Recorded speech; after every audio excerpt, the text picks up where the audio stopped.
If it's 3 times faster and a third of the cost, that's 10x better than what I have. That's the thing that will cause people to switch. Uplifting vast swathes of people out of poverty, if we can help towards that. I'm not saying we're going to solve that, but if we can help towards that in any tiny way, that's priceless. If you give up the ability to transact privately, then effectively Bitcoin goes from being one of the most empowering freedom technologies in the world to being actually a tool for mass surveillance on a level that we have never seen. Welcome to Bali, Obi. Oh, thank you. You've been here for a while. Yeah, I've been finishing off this is maybe TMI, but finishing off my honeymoon, and then it's merging into pretty good place to have a project that we're doing with HRF. Yeah, but it was a good end to the honeymoon. Yeah, it's hot though. This is probably the hottest podcast I've ever done. Really? Yeah. Well, outside in Bali, it's pretty warm. Having spent a big part of the year in Kenya, I would say this. Fair enough. Like my wife, it's weird to say that now, but my wife is constantly wearing jumpers here. Really? Yeah. Yeah, that's not very different level of heat and temperature acclimatization. So I live in Australia. I've still never got used to it. I've got like 3 fans pointing at me right now. Oh, wow. But I think the place to start, Obi, you just asked Eric, who's sat in the background, what he's excited about and what he's concerned about in Bitcoin at the moment. I think there's a lot to be excited about. The concerns I have are the ones around privacy devs being put in jail. I think that's one of the scariest things happening in Bitcoin at the moment. But like for you, what are you excited about and what are you concerned about? Excited and concerned. I'm actually very excited about the fact how people are perceiving and just how boring things are. Bitcoin has an incredible amount of development happening. And if you went back 1 or 2 years ago, you had lots of detractors saying nothing interesting is happening in the development side. Yep. But now we have a ton of stuff happening. Obviously in eCash and in communities, not just with Fedi, but with Chorus and so on, but also other technologies where whatever your views are on them, things like BitVM, it's really interesting. I agree. We're seeing Arc, that's exciting. Arc is exciting. Spark is really interesting as well. Even seeing there's drama. There's debates between NOTs and Core, and you have the Bitcoin treasury companies and ETFs. And with all of this, it's still, relatively speaking, there's not that many people in the general public talking about Bitcoin. It's become, and I think that's not that we're early or that we're late. It's just that we've arrived. And we are here. We're now part of the woodwork. It's part of the norm. Going back to a world pre-Bitcoin, I don't think is anybody's mind. It's anybody's sort of psyche or perception anymore. It's like mobile phones or smartphones. They're no longer the new. They're just part of life. Yeah, I totally agree. And there's a lot to talk about on the NOTs Core debate, but this show is not going to go out for another 6 weeks or something. So we better not talk about that because things will have changed. But you brought up kind of the adoption of Bitcoin. And that's one of the things that I wanted to really talk to you about is global Bitcoin adoption actually happening yet? Because we were in Africa nearly 2 years ago. We went to Ghana and Malawi and Kenya, and I didn't see that much Bitcoin usage. Like it was still very niche then. I think I don't know how it's changed since then. We're here in Bali. I'm pretty excited to see what people are doing with Bitcoin in Indonesia. Yeah, but like wherever I go, it still tends to be like a niche group of us nerdy Bitcoiners doing cool Bitcoin things. But like, I don't feel like it's spread out of that yet. So first of all, what do you define as adoption? I want to see people using Bitcoin, like actually using Bitcoin for things like payments, which I know is what you're working on at Fedi. But when we were in those 3 African countries, I know it's just a small like microcosm, but I didn't really see people using it. And I don't know why that is. So I think your perception is and was correct. We have spent a long time in multiple countries. So in Africa, multiple countries across East, West, and Southern Africa, all across Latin America, all across Southeast Asia, and actually East Asia, South Asia, and so on. And in Europe, and to a lesser extent, Europe and the Western world. Working on the ground to understand communities, understand their perception around Bitcoin. And when we started, we had this view that if you just make the technology easy enough and powerful enough, people will start using Bitcoin for payments. I think what we've found over the last few years is that still Bitcoin is being adopted. It's being adopted worldwide, but it is being adopted as a store of value in the greatest extent. And that could be a store of value from the point, and it could even be before that. It could be adopted as a speculative asset, a way to build wealth. Because if you're starting from a position of not having that much wealth, the first thing you want to do is gain more wealth, because that gives you more freedom. Our objective is to give people financial freedom, and part of that is having disposable income, and then using that disposable income to build more wealth, which you can then invest for your children, your family, your health, etc. So that still is the predominant use case. We do see it being used for payments in various circumstances, but they tend to be at scenarios when other things just are not able to work. So you saw this happen not for payments, but for store of value and wealth for even large institutions. Famously, you had Michael Saylor, as the last resort, decide, okay, damn this, I'm gonna go off and try and buy Bitcoin instead of seeing my money sort of lose value. And over time, then he started to understand, and he focused on now MicroStrategy, strategy, and so on. The same thing happens at a micro level in people's minds around the world. There are scenarios where you have no other option other than to use a tool like Bitcoin, and then you use it. And at that point, when you use it, you then start to slowly understand other aspects about the technology and about the money. And then you eventually move over more and more to a Bitcoin standard, where more of your wealth is in Bitcoin. You initially don't want to spend it, but once you run out of all other options, then you have to spend it, because beyond the acquisition of Bitcoin is the desire for a roof over my head and food in my belly and good quality medicine, et cetera, et cetera, et cetera. So it is a progression. We're seeing store of value, medium of exchange, and then at that point, and people who are big Bitcoiners, they start thinking about Bitcoin and how many Bitcoin I own or how many sats I own. And at that point, you're effectively using it as a unit of account. What if you could lower your tax bill and stack Bitcoin at the same time? Well, by mining Bitcoin with Blockware, you can. New tax guidelines from the Big Beautiful Bill allow American miners to write off 100% of the cost of their mining hardware in a single tax year. That's right, 100% write-off. So if you have $100,000 in capital gains or income, you can purchase $100,000 of miners and offset it entirely. Blockware's mining as a service enables you to start mining Bitcoin right now without lifting a finger. Blockware handles everything from securing the miners to sourcing low-cost power to configuring the pool. They do it all. You get to stack Bitcoin at a discount every single day while also saving big come tax season. Get started today by going to mining.blockwaresolutions.com/WBD. Of course, none of this is tax advice. Speak to your accountant or tax advisor to understand how these rules apply to you, and then head over to mining.blockwaresolutions.com/WBD and you'll get 1 week of free hosting and electricity with each hosted miner purchased. What Bitcoin did is brought to you by the massive legends Iron, the largest Nasdaq-listed Bitcoin miner using 100% renewable energy. Iron are not just powering the Bitcoin network, they're also providing cutting-edge computing resources for AI, all backed by renewable energy.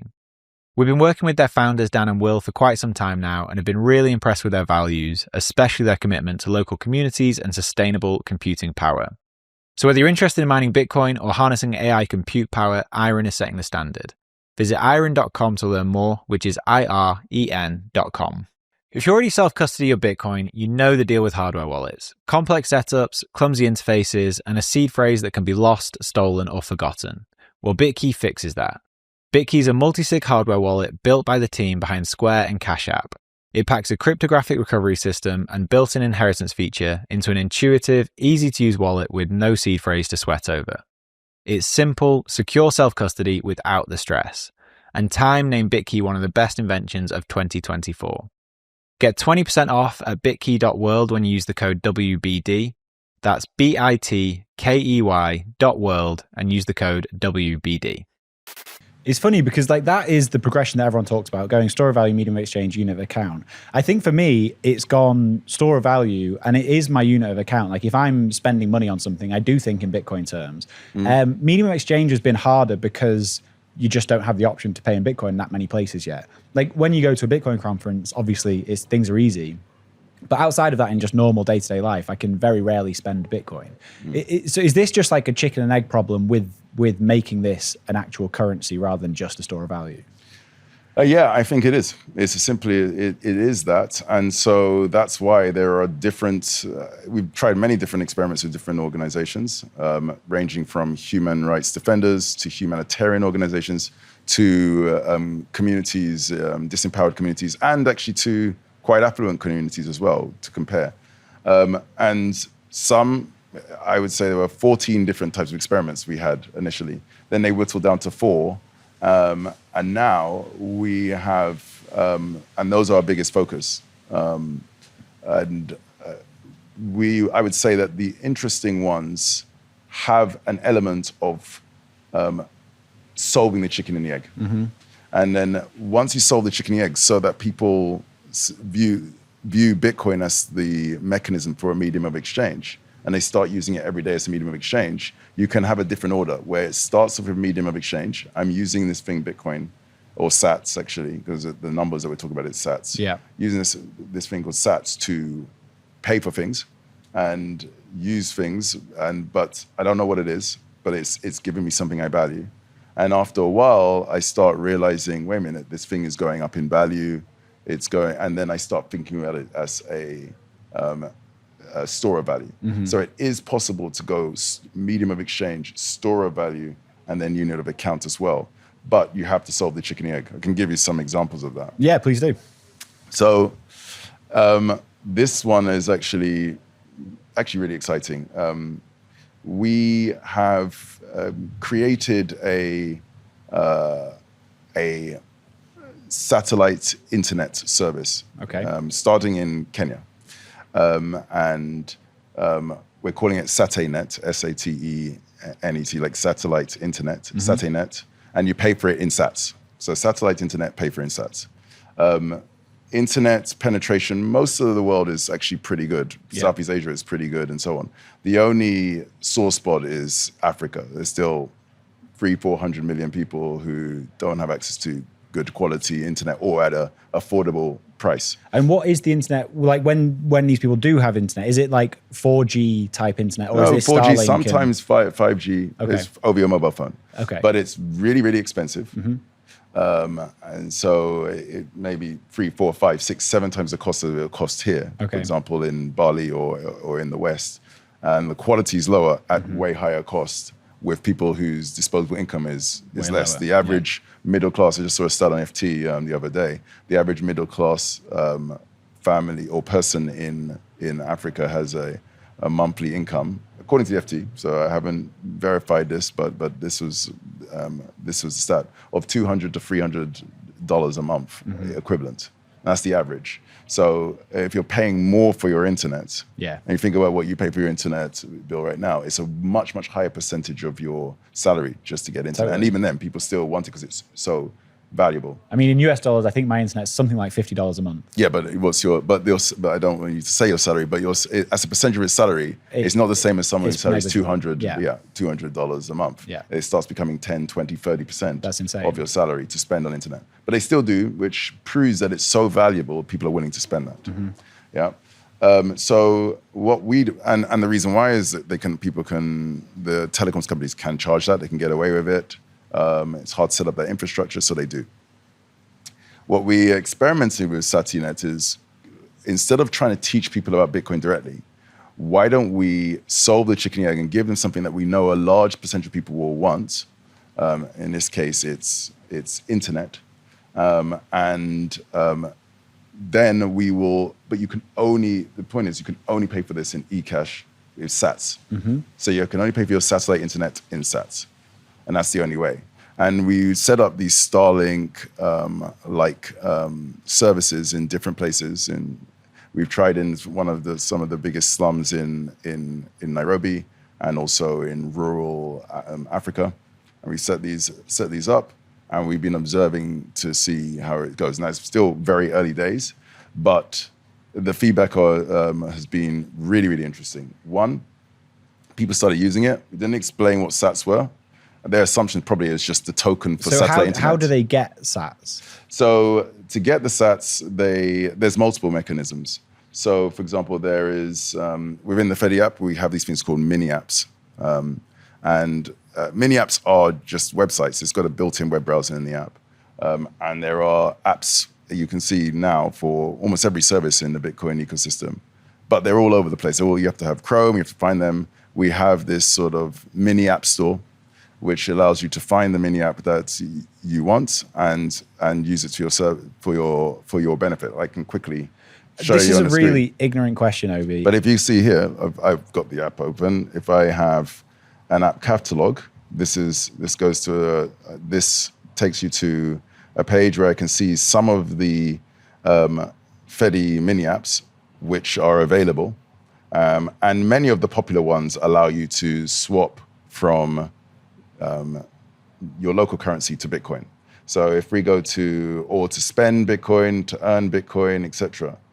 One of them in Kenya, there are mini apps that allow you to take M-Pesa, which is the mobile money, which is incredibly popular in Kenya, and you can send that to a phone number, and in return get sats and eCash directly into the Fedi mod. That's very so cool. Most of the people would use in these rural areas. We also have there's also local brokers who effectively are trusted and so on, and we try to vet them and introduce them to these communities. So people locally can take cash can take cash as well. But you'll find that very quickly, most people, when a service like this exists in your area, they will use that because just within the app, they click a couple of buttons and they've just got sats in their pocket and they can send it directly using the tools they're already aware of. Can you do, I don't know if this is even possible, but can you make Fedi work even if they don't have like internet minutes with Starlink? Like, because you're providing the internet service through this product, can you allow them to still use Fedi if they don't have any internet? Yeah, so when you connect to, and we do, when you connect to the service, you can use aspects of Fedi. It can recognize it, and you can use aspects of Fedi for a period of time. So if you want to top up, you can still get online to top up. Yeah, you can still get online to, and also eCash. We demonstrated this like a couple of years ago, but you can send eCash with offline. To offline. So if you've already have received, you already have a balance. Even if your data runs out, you can still use that balance to top up your internet, even without internet connection, and then get more internet. And that's one of the powers of eCash. So again, within the same app, you can see your balance, pay for your internet. You can use certain limited services without paying for the internet as well. And when you pay for it, you have now full, high-speed, high-quality internet that's faster than the internet you get locally at a third of the cost. That's amazing. So that's compelling. That solves the 10x better. If it's 3 times faster and a third of the cost, that's 10x better than what I have. Yeah. That's the thing that will cause people to switch. Yeah. And so people take, and we put them in busy areas like the equivalent of the high street, the town square, as it were, where communities congregate. And people will come there and hang around there so that they can access this high quality internet. They're like doing gig work from there. They're starting to study for more qualifications because they now have these ambitions to be able to receive qualifications that will allow them to earn more money and more value. Most people want to better their life, and because of that, they're willing to go through the hoops needed to. Because why? I mean, the feedback is, why don't I just pay in with M-Pesa directly for this internet? Yeah. Because because that's the price you have to pay. You have to pay in sats for satellite internet. Sats for satellite internet. He goes, okay. And then they start paying. But then what happens is, just like you're now in Bali, your unit of account beyond Bitcoin is the Aussie dollar. Yeah. Yes? But I guess you have a few Balinese, Indonesian rupiah with you. Why? Because it doesn't make sense every time you want to buy a cup of coffee to go to a bureau de change and withdraw exactly what you need for that cup of coffee. Of course. You start holding another balance in that currency. It's just convenient. And the same thing happens here. You start holding a balance. But then you start holding that balance in sats, and we'll say, well, internet costs you this much Kenyan shillings, which is this many sats. The price stays the same in Kenyan shillings, but the amount of sats for it changes. As Bitcoin's price starts to move, you start to notice over time that, wait a minute, I need less sats each time to start buying this internet. Why don't I put more money in sats? So then you start thinking, this sats thing, if I hold it for a period of time and I hold a balance, I'm able to buy more sats than I expected to be able to buy. And that's when you start thinking, maybe, well, this was the hypothesis. And this was the hope, that people start thinking, maybe I put more money in, as you said, to use it, to save in it. And that's what we're seeing. We just, again, very early numbers, very early stages, but we've seen two things. One, large demand for more of these spots to set up. So people want to see it in more regions and more, which is a good point. And two, based on the latest numbers, we're expecting it to take a lot longer. 25% of the people who are using it are now depositing money for the purposes of holding the sats. Oh, that's cool. And saving. So, but they didn't start with that. We didn't suggest it. We didn't educate about that. We educated about using it for internet. And they're still using it for internet as well, but they're holding a little bit extra. That's 25%, and that's after only a few weeks. So I'm really excited to see that, because we're seeing there's a different path, because the store of value followed by medium exchange, followed by unit of account, is only possible for people who have disposable income. If you start with store of value, that must mean that you have value to store. Yeah, that was going to be one of my questions. And so therefore, only the majority of people in the world who have no disposable income cannot take that path. Yeah. That was going to be one of my questions, because back to the idea of like Bitcoin at the moment is really just a store of value. Like there's tools being worked on that are amazing and we are moving in the right direction. But for most of the world, people just see this as a store of value. And like in the US, in Europe, in the UK, and Australia, like that use case is really clear and really prevalent. But is there like a capital issue in the rest of the world that make that a hard leap? Because like you were saying just before we started recording, you've got an employee in every continent now. Like how are these other places? Other than the Antarctica. You did the clever thing and made me admit that I don't have one continent. Yeah. But like, is there a capital problem that stops these people adopting Bitcoin as a store of value because they don't have value to store? You mean our employees, or no? I mean the people, like the people in the global south who just don't, like some of these won't have enough money to even think about. If you have no value to store, then you can't store value. Yeah, you can't. If you need $10 a month to live and have a roof over your head and not die, yeah, and you earn $10 a month, you can't spend $1 into Bitcoin because then you will die. So yes, but if you have, and that's the majority of people, they live hand to mouth. So.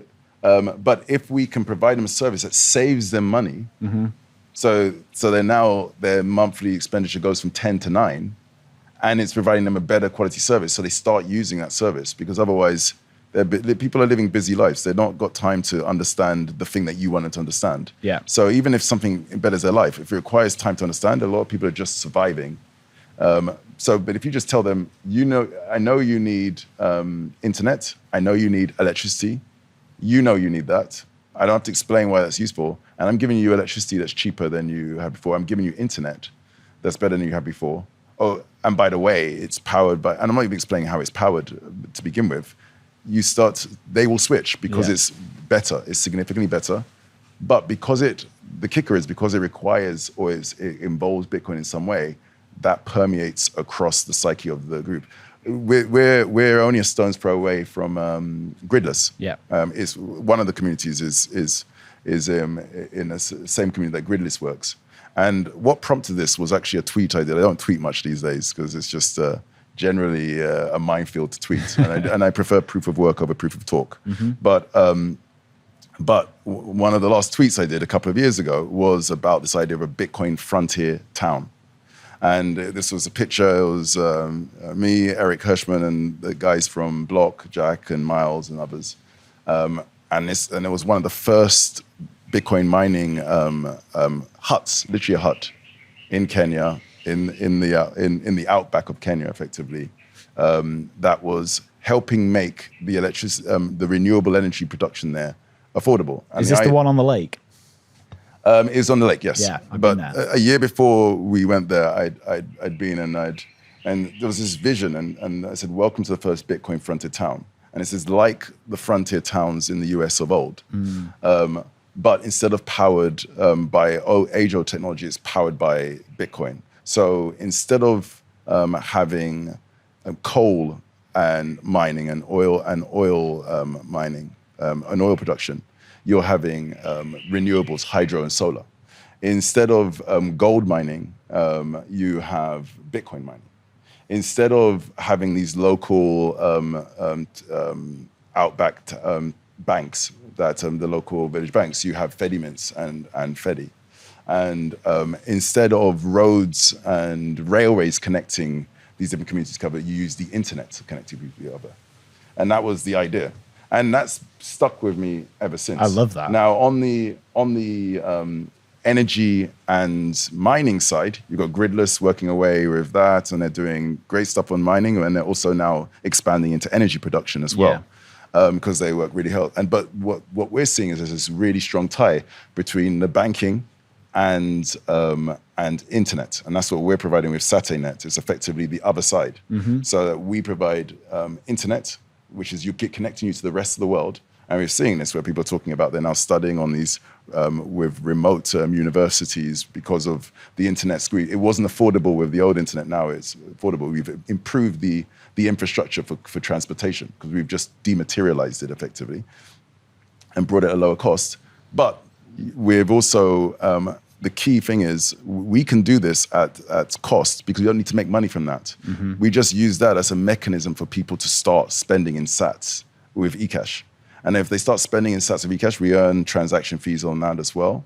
We also earn when people custody as well. So we earn custody fees, we earn transaction fees. And as time goes by, they start building wealth. And as they start building wealth, they start storing that in Bitcoin. And the more they store over time, the more we earn from custody fees and transaction fees. So we don't have to, and unlike a telecoms company who has to make money directly from the internet, we don't. We just have to use that as the chicken and egg to move them over to Bitcoin. Because as they gain wealth, we gain wealth. Yeah. And that allows us to be always disruptively cheaper than an internet company because we don't need to make profit from that. So why, I know you're not solely focused on Africa at Fedi, like No. you're focused all over the world. But like personally, you obviously have a focus on Africa. I know you have family from Nigeria, and now from Kenya. But so why have you chosen to focus there? Do you think there's an opportunity for, like, I know Charlene Federico, who's amazing, has written a book about like the leap that Africa can take here. Like, do you think there's a massive opportunity for people in Africa to benefit from Bitcoin in a way that the rest of the world maybe doesn't have?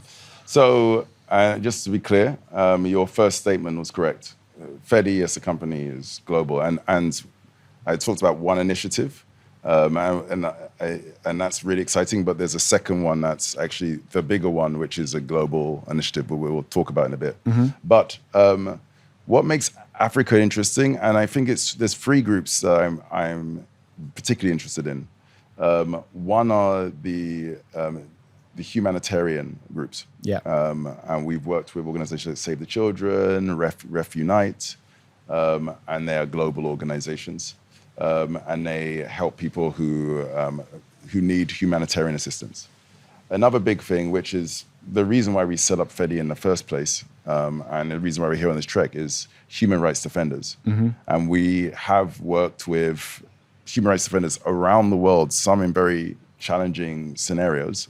Many of those we can't always talk about so publicly, but behind the scenes, we're helping them where it's important for them to have tools that are very easy to use, but provide them privacy on the ground. And that's, again, literally, Fedi was set up after an event in Norway, in fact, where we met some incredible human rights defenders. And the idea came about that we can provide them tools. They have the need for privacy and a real valid need for privacy, because if they get if their privacy is lost, they can be arrested, tortured, and killed, or their family and friends can be. So they have the need, and they are very, very strong communities with very high trust. So it was a perfect fit. And then finally, there are disempowered communities around the world, and a large percentage of those happen to be in Africa. And then combine that with my historical, my family was from Nigeria, or is from Nigeria. My wife now is from Kenya. You see that the number of disempowered communities there is they're all over the world, but it's larger than many other parts. And so therefore the opportunity to uplift them by giving them the superpower of having disposable income, having savings. Having some savings is the beginning of everything. You can't have a house without savings. You can't have a car. And then with the car, you can then go off and earn more money and so on and so forth. You can't even think about the future. You just have to think about today. And that requires you, if to do that en masse, I think Bitcoin is the most asymmetric opportunity to en masse give people who are currently living hand to mouth the opportunity to have savings. And once you give them opportunity, even though in terms of revenue, the other projects that are much more globally focused that benefit people around the world will generate more in money. But in terms of impact and value to the world, I think uplifting vast swathes of people out of poverty, if we can help towards that, I'm not saying we're going to solve that, but if we can help towards that in any tiny way, that's priceless. The other thing that is really interesting, and this is maybe not so obvious, but this is for all three of those groups, is that even though they don't necessarily make the most money, they are by far the most challenging to help and service. Why is that? Because they have real privacy needs. It's not just, I want privacy philosophically, I want privacy or I die, or I get tortured. Or I have mobile phones that are not the latest and greatest, $2,000 iPhone, but they're like really, $50 just about called smartphones, which are way slower than what you expect. Yeah. I have one of those, and even now that's actually quite a medium range-ish phone, and it's just super frustrating to use. You have that just to test that the software actually works. Just to test that it works and have the experience, and that's a big thing I want more people to start thinking about, going from aware. Well, first of all, there's a lack of awareness of how outside of people's personal bubbles. The next phase is to have awareness, and I think there are a lot of you and others are working to get awareness. But the real phase, and this is something I have to work on every day, is to get experience, understanding it, not just going somewhere, but living that life for a period of time. And trust me, if you tried to live it for a week, you'd probably run away screaming. It would feel like being in the worst sort of gulag prison, compared to the life of the average Westerner. Yeah. So that's one of the reasons why I have that mobile phone. But for us at Fedi, because we're dealing with these communities, people who are under the yoke of authoritarian regimes, people who have been ravaged by environmental or disaster, or people who are at the end of the socioeconomic scale, you have to deal with spotty, bad internet. You have to deal with really underpowered devices. You have to deal with real security concerns. And you have to deal with, sometimes literacy levels are lower in many of these countries, issues with eyesight, all these things, because, cataracts and so on, and undiagnosed eyesight issues, and all of the sort of stuff that other people don't have to think about. And as a result, the app that you end up building is like this sort of battle. It's this honey badger type app, effectively, because honey badgers are formed in the furnace of challenge. And what often you can see, if you don't have that, is you have lots of apps that are interesting and they show interesting ideas, but they're not really commercially or operationally viable. They're always sort of science projects. Yeah. And what we've got here is, and it's still, again, we've got years of just like taking the iPhone or the Android or iOS. It's years of development to get it to be what we want, and you'll probably never achieve it. They've been working on it for 2 decades, but it is, and there's still a long list of things we're going to do. But it's just this battle-hardened device. So now, when you take it to a larger audience, it's going to be way more polished and way more able to handle scenarios that other apps can't. Perfect example is WhatsApp. WhatsApp is an incredibly popular app, and it just works almost everywhere. Why? Because they put a lot of effort getting it to work in the global south. So spotty internet, it just works because a big part of the market had that. But if you just built in the West where everybody has almost always on internet, you wouldn't have built all these features that actually benefit everybody. So those are the reasons why actually one helps the other. What Bitcoin did is brought to you by the massive legends Iron, the largest Nasdaq-listed Bitcoin miner using 100% renewable energy. Iron are not just powering the Bitcoin network, they're also providing cutting-edge computing resources for AI, all backed by renewable energy. We've been working with their founders, Dan and Will, for quite some time now and have been really impressed with their values, especially their commitment to local communities and sustainable computing power. So whether you're interested in mining Bitcoin or harnessing AI compute power, Iron is setting the standard. Visit iron.com to learn more, which is IREN.com. If you already self-custody your Bitcoin, you know the deal with hardware wallets. Complex setups, clumsy interfaces, and a seed phrase that can be lost, stolen, or forgotten. Well, Bitkey fixes that. Bitkey is a multi-sig hardware wallet built by the team behind Square and Cash App. It packs a cryptographic recovery system and built-in inheritance feature into an intuitive, easy-to-use wallet with no seed phrase to sweat over. It's simple, secure self-custody without the stress.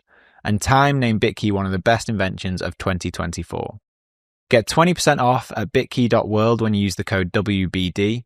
That's bitkey.world and use the code WBD.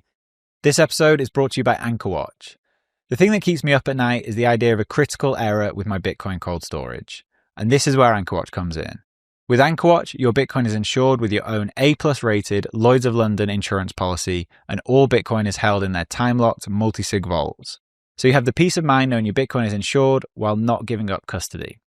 So whether you're worried about inheritance planning, rent attacks, natural disasters, or just your own silly mistakes, you're protected by AnchorWatch. Rates for fully insured custody start as low as 0.55% and are available for individual and commercial customers located in the US. Speak to AnchorWatch for a quote and for more details about your security options and coverage. Visit anchorwatch.com today. That is anchorwatch.com. It's funny because I've never really thought about that challenge in app development. Like, so the thing that came to mind is my probably favorite Lightning wallet, the one that I use all the time, is Phoenix, but that's useless to people in the global south who don't have enough money, because like the first thing you have to do is lock money up for liquidity. Yep. Like that instantly not interesting to the people. No. I mean, and again, when you say the global south, we're making a broad. Huge generalization. There's a middle class, there's a working class, there's an upper class in all countries. Yeah.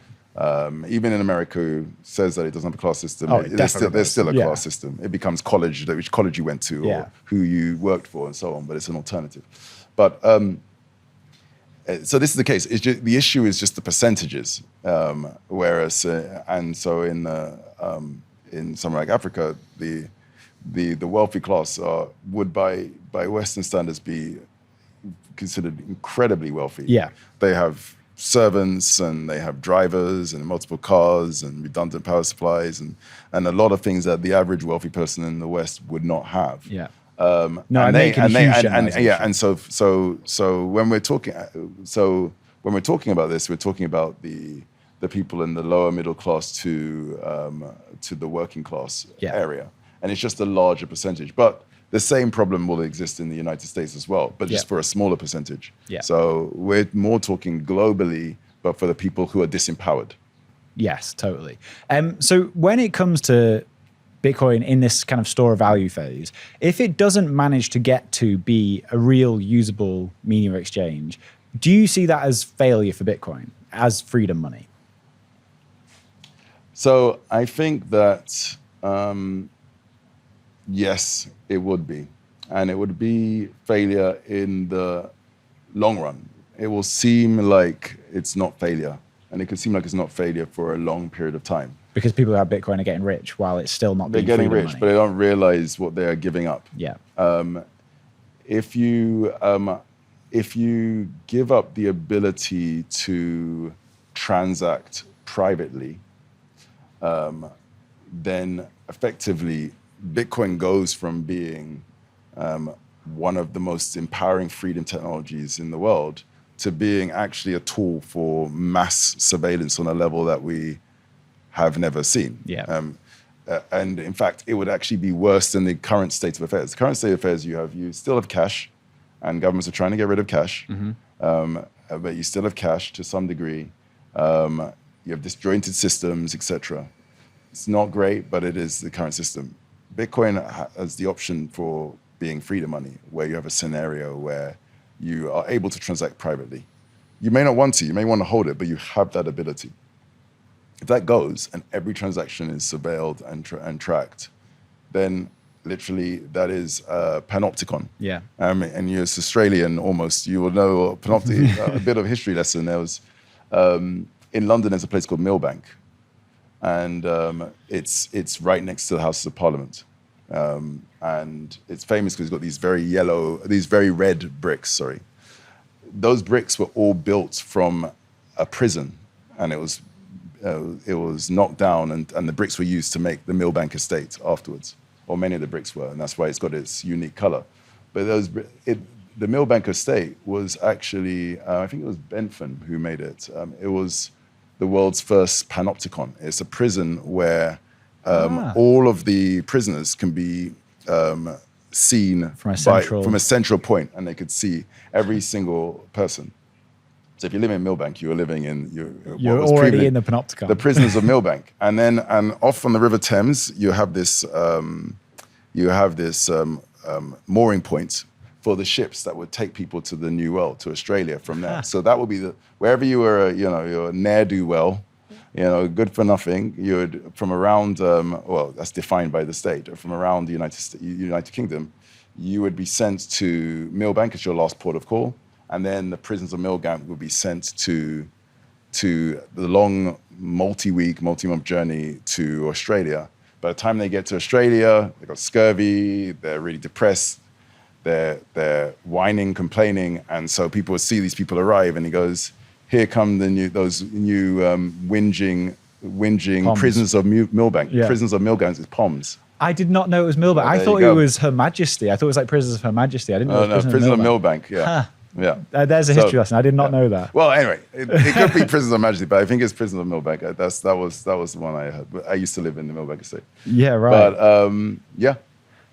So getting back to like so you were talking there about this like potential Panopticon, and like I understand what you're saying with Bitcoin. The other potential Panopticon that we go into is like this CBDC world, and I know they tried that in Nigeria. Maybe you can fill me in on what actually happened there, because I think there was a lot of pushback, right? I think there was a lot of pushback. There were demonstrations. People were, and it was also related to demonstrations around police brutality. They were closely aligned things, but it was a tried. Adoption for it has been basically non-existent, and we've seen it around the world. So, but I think the mistake people make is they think that governments will just try once and stop and goes, okay, well, it's a fair cop, let's stop. No, they'll just try more subtle ways. Yeah. They will go and say, well, let's just, people are, for some reason, psychologically do not like CBDCs, but they're comfortable with stablecoins. So let's just let them use stablecoins and make sure that we're regulating the stablecoins to the same level we would regulate CBDCs. And that works for a period of time. That might work for a very long period of time. But if that does, then again, you're now living in a panopticon. You do not have monetary freedom. We're also doing a similar thing with AI. We are giving the level of information that we're sharing with AI. This scares me. Yeah, but it's the same. With what you spend and what you think, these are, both technologies are examples of technologies that can be freedom technologies. Yeah. They can, because you can have the ability to have everybody to have super intelligence in their pocket or on their face with glasses in future, leveling everybody up everywhere. so that they take the best actions for their health, their family, their education. It could be an incredibly freeing technology. Having the ability to freely hold and transact privately money could be and a money that's hard money that doesn't inflate. Again, is incredibly powerful. But if you lose privacy on either of those, that's the difference between it being this tool for mass oppression and disempowerment, or a tool for empowerment.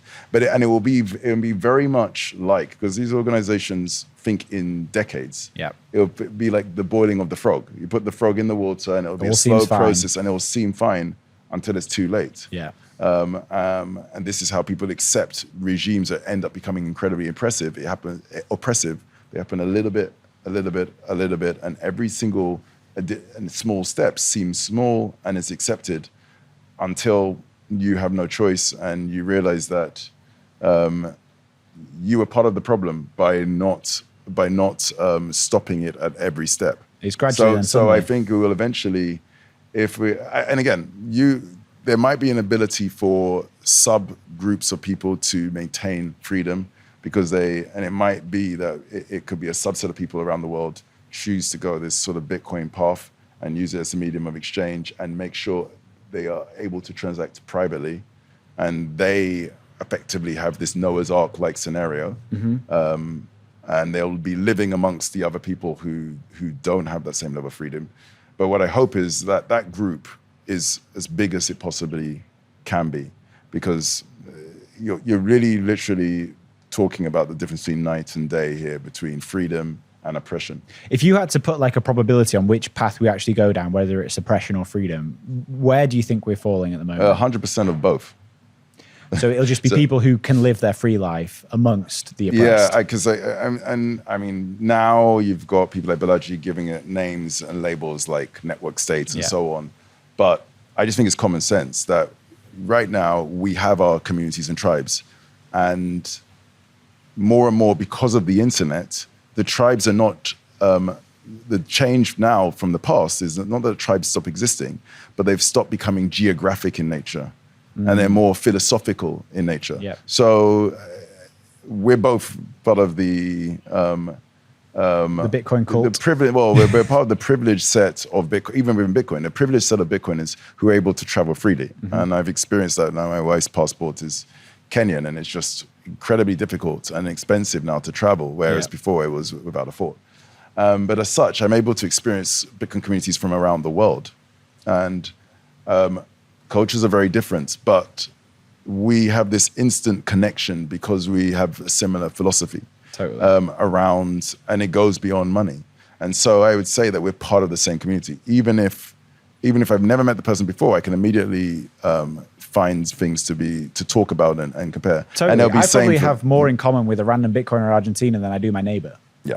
And it'll be the same for footballers, people who are into football, or people who are into pottery or whatever it may be, or anime. I'm a big fan of anime. Again, I went to an anime You're such expo. a nerd. I know, of course. Yeah, we did the whole thing, the whole cosplay thing. It was a lot of fun. I love it. But in Japan, a lot of people couldn't even speak. Well, not couldn't even. They were in Japan, of course. You shouldn't expect them to speak English, but they couldn't speak English, and I couldn't. My Japanese is very rusty, non-existent, i.e.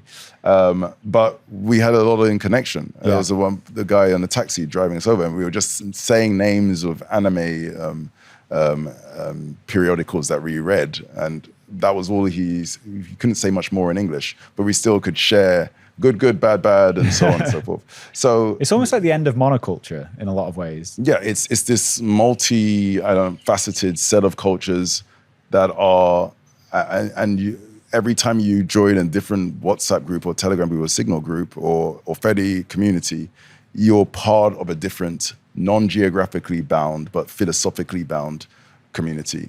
And some of those communities will have philosophies around healthy living, around low time preference, around the need to have the importance of privacy, and they will exist. It's a guarantee.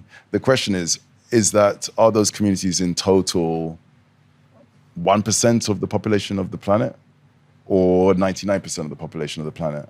And that's the question. And I think at this point, so if you were asked that question, I think at the moment, the majority of the planet will be in the disempowered, without realizing it, oppressed, no privacy part of the world. And I find myself as well, without realizing it, and I'm someone who's very focused on trying to lead a private life to the extent that I can. And I'm openly using things like Gemini and ChatGPT. And I do the same thing. Giving very sensitive information away. And I think, well, but for me, if someone made a tool that was in the same order of magnitude as useful, I would switch. What other percentage of people would switch for that? That's the question right now. I think maybe 5-10% would. Yeah. I'm hoping we can get that to 30, 40, 50, 60%. And that, I think you're right there. The tools just need to be as good or close to as good as the ChatGPTs of the world. And for the 5 to 10% who understand, who go to the effort, who understand the importance or the importance of maintaining privacy, or having the ability to have a private life. Yeah, I do think that is showing potential of getting better. Like, I think the stuff that Open Secrets are doing with Maple AI, that's very cool. And Proton have just released their private AI. I don't know if you've seen that. I started playing around with it. I only saw it yesterday, but like, hopefully there's signs of improvement there. No, yeah. There's improvement, but again, as I said, it's only going to affect the people who care enough. Who care enough, and caring more comes from culture. Mm-hmm. And culture is passed along through community. Yeah. So again, we saw this in Japan. Kids there hardly ever act up, are very polite, very quiet. When they finish, they clean up their table after them. And then you go next door to China, to Hong Kong, and kids are like shouting and screaming and so on. And again, these are generalizations, but it's differences in culture. Yeah. And so if there's a culture, and this is where education is actually greater and greater understanding of why the importance ultimately to get that from 10% to 60, 70% are thousands, hundreds of thousands of educators around the world by their own actions demonstrating the what happens if you take an attitude of trying to look after your body, trying to look after your mind, trying to question information and don't blindly follow it, trying to take a low time preference to things and not try to rush, we have to make 1 million tomorrow, but and rush out poor quality altcoin-like software, but try to maintain the low time preference step-by-step approach. The more we have maintained that, then the people that will see us will start to ape that behavior. Yeah. Kids ape the behavior of their parents. So if the parents are low time preference, then their kids are going to be low time preference. And that's hiding towards disaster. That's one of the things I'm very bullish on. Like, Bitcoiners love to see other Bitcoiners having kids. I think like the next generation of Bitcoiners is going to be strong. I agree, we need to lean into and push the Bitcoin culture as much as we possibly can. Yeah. We should talk about Fedi, because we've barely spoken about it yet. It's come up a couple of times, but it's been, I don't know, 2-3 years since you were on the show when we did the demonstration. There'll be people who didn't listen to that show who have come along since then. Do you want to just start by giving an explanation of what Fedi and Fedimint are? Yeah. So let's start with Fedi, because actually they're two separate things. The names are very similar, but they're very separate. So Fedi is both a company called Fedi, and it's a technology, it's an app. You should think about this as like this super wallet. So it's chat, and money, and more. We call them mini apps, all in one place. So from one app, I can, not directly from the app, but using these mini apps, I can augment the capability of the app to be able to accept payments or act like a point of sale or ask an AI questions or whatever I may want to do, all powered by Bitcoin and eCash. The second thing I can do, and the most core, is it's a wallet. So I can hold money and value with it. I can spend, I can see my balance, I can hold value both in Bitcoin and I can have Bitcoin back to USD as well. So it can be Bitcoin and USD, but it's still behind the scenes. It's all Bitcoin. How do you do that, by the way? Is that like stable channels or something that you're doing? It's like stable channels. We built it before stable channels. It's been around for, the first version of it was 2.5 years ago. And so we had 2.5 years worth of development of that. But effectively, it does something like stable channels. It's just a market maker taking the other side of the trade, essentially. Exactly. We have people who want the value of their Bitcoin stabilized to USD. We call them stability seekers. They want the price to be stable to something that they want, something like USD. And then you have stability providers who provide additional Bitcoin to effectively cover the scenario where the value of Bitcoin goes down to a certain extent. The default is 50%. So as long as Bitcoin's price doesn't go down 50% in 10 minutes, which is unlikely, then they you're then covered. take the upside. But if it goes up, they take the upside. And historically, over the last year or so of running it, they've taken the upside. But the other people have got what they wanted. If I'm living, if this is don't have disposable income, and I receive some aid from an aid agency, and I've received $20 worth of Bitcoin, I don't want that $20 to become $16. It'd be nice if it's 24, but I'm more concerned about the downside because I need $20 to live. So what I would do is I would stabilize it to $20, and I now have $20. 8 times out of 10 over the last year, that meant that the people who've done the other side, they're up. But if it's gone down, they lose. And they're more sophisticated on the other side. They can hedge that risk and so on. They could do lots of things. But fundamentally, from a user's point of view, I see a Bitcoin balance, I see a USD balance, and I can switch between the two. But I'm not actually using any stable coin in the background. I'm not actually using any bank. I'm still just using, it's backed by Bitcoin that's held on the Bitcoin network. So we do that, and it's all in a simple package. And then finally, we have chat as well, because we very, very early on discovered that integrating money with communication, it works really, really well. So from within chat, initially you could have conversations, and you could also send money. You could send eCash. You could instant message money effectively. But since then, we've added more and more to that. So now you can, within chat, you have all the features that we have, well, not all, but many of the features now you expect from a modern day chat app. So you can set up groups and subgroups. You can do replies to people. You can add attachments and videos and documents because people want to be able to do this. But we can also now do 2 big new things. We can set up what we call multi-spend groups. So within chat, you can just take a group that you've set up in chat, but you can convert that into a multi-spend group. So everybody in that chat is able to deposit money to the community, to the conversation, to the thread, and it's now collectively owned by that chat group. And then a subset of people, let's think of them like almost like the administrators. We have the concept of a group administrator, like in any other instant message, but we also have a concept of a group voter. And if you're identified as a voter, then you are able to vote on the expenditure of any of the money that was sent to that group.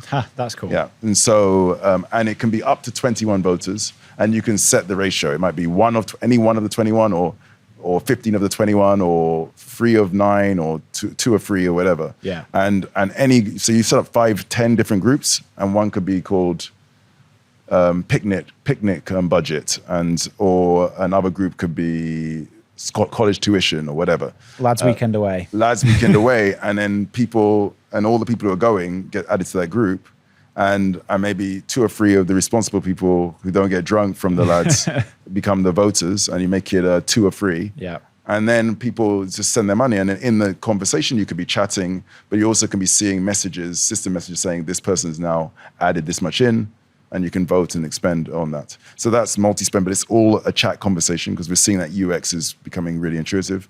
And then the last one as well is, and I think this is where it comes onto Fedimint, is something we call Federation Setup Service. And that is a service to make it incredibly easy. It's just a chat conversation to set up a full federation. Oh, that's cool. And that's the big one. So we're making it and you talk to what we call the G-bot, which is the Guardian bot. And it's this AI that you talk to, and you just say, I want to set up a federation. Here are the terms. You agree.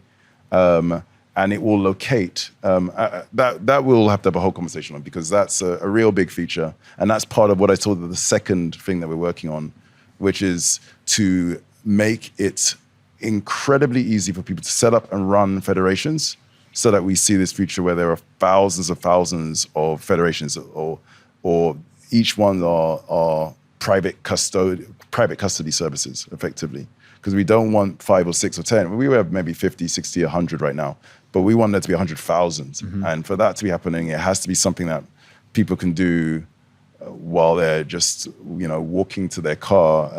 It should be very, very easy to set up and very robust and work reliably. And that's something we worked on. That's really cool. That's Fedi. Because when you were on the show previously, we went through how you set up a federation. Yeah. And it was nowhere near as intuitive as that, as just being able to have a chat. I definitely want to show you how that's coming along. Should we have a look? I want to see. Yeah. And just quickly before I do that, you asked about Fedimint. Yeah. Oh, yeah. Let's do that. So Fedimint, for the money side of things, we use a protocol called Fedimint. It was invented by my co-founder, 5 years ago now, and it is the most robust eCash custodial mechanism. It allows you to hold value, spend and transact, but the key thing is no single person is in charge of the money held in it. Yeah. And so it means that technically we say that means it's federated. You think like multi-sig is, if you have a multi-sig custody of Bitcoin, that's federated as well.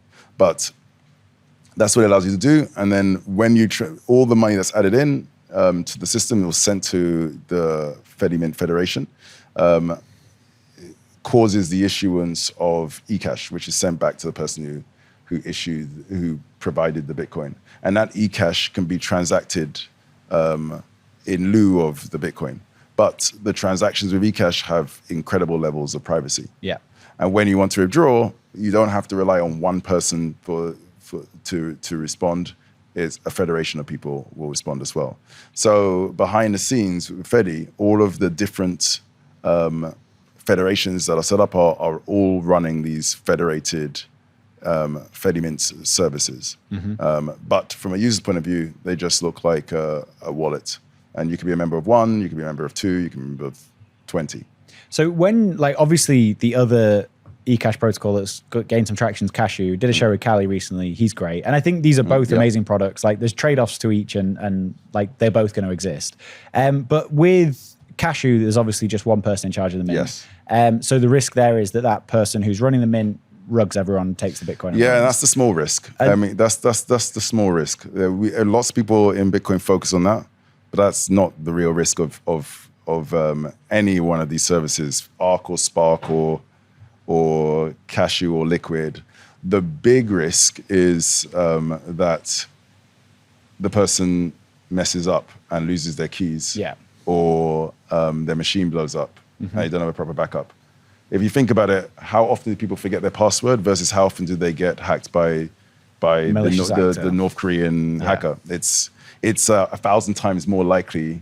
And we've even seen it we worked with communities around the world, and we have guardians who are the most trusted people in the communities, the most reliable, most technically capable, and their federations. And still, someone after a few months forgets their password. And they can't remember it, and they can't remember where they saw it. And that happens for those. Luckily, because it's a federation, you can still, the federation is impaired because it's not fully, someone's machine is no longer working, but you can still withdraw. But if it was only one, you lose your money. That is the 99% risk that you should worry about. That what is my protection against just mistakes? Because mistakes are way more common, which is why, for example, I think it's another thing that we have to think about as Bitcoiners, and we should come about this at the end, is the insistence that we should try to get everybody to self-custody. I think we're doing Bitcoin a disservice by focusing on that. Oh, that's spicy. But we'll come around at the end. I'm making a note because I definitely want to talk about that. And that's just come from hard-earned experience for the last, 14 years now in this space. So, but anyway, we'll come back to that. Yeah, I'm definitely going to come back to that. But understand the risk there of Cashew is that it's a single mint operator. With Fedimint, there's multiple. Yes. So it protects you against the risk of someone just making a mistake.